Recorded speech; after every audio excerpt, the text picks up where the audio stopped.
we all know smoking's bad for your heart, right? But in one of the first studies of its kind, researchers discovered that smoking may be more dangerous for women than it is for men.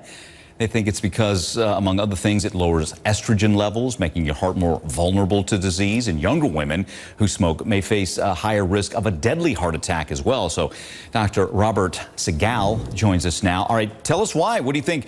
That's quite the headline, smoking worse for women than men. What's your take? We've known about this for a long time. I think nowadays heart disease was considered old man's disease.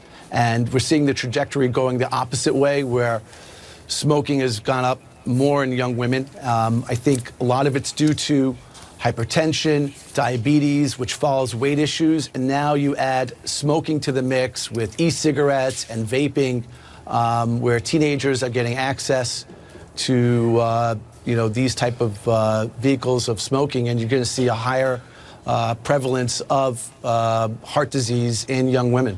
Got it. The study also suggesting, as we'd mentioned, if you're under 50, you're more at risk of a severe heart attack. Why is that? I think we all know that smoking is harmful. It raises heart rate, raises blood pressure, leads to abnormal heart rhythm that can lead to sudden cardiac death. And we look at it because smoking also, as a study looked at, can reduce estrogen levels, which we know in women can be protective during their reproductive stages in life.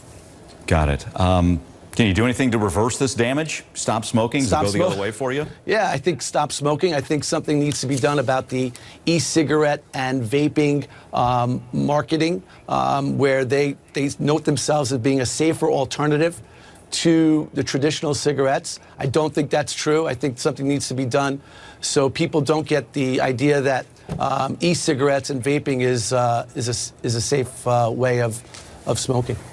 Tell me about that. Why e-cigarettes, vaping? Is it because the next thing you're going to actually be smoking cigarettes, or are they bad in and of themselves? They're bad in and of themselves. They have nicotine levels that are as high as traditional cigarettes. So I think the chemicals inside tobacco, inside the nicotine, that cause the harmful effects that I just talked about, need to be looked at, and further studies need to be put into effect. Got it. You know, because at the outset, you made it sound like this is, and it is, a factor. You're saying as well as diet, exercise play into this as well, correct? Correct. So if you look at it now, you have women who present with symptoms of heart disease. I think this is another element that needs to be looked at, where they present with atypical symptoms more than their male counterparts. So they're going to a doctor or going to the emergency room, and they're being misdiagnosed because they don't have the typical symptoms of a heart attack, and so they can basically have a heart attack missed. Wow. Got it. Hey, doctor, thanks again so much. Sure. Quite the headline to that study there, Dr. Robert Segal. Thank you for having me.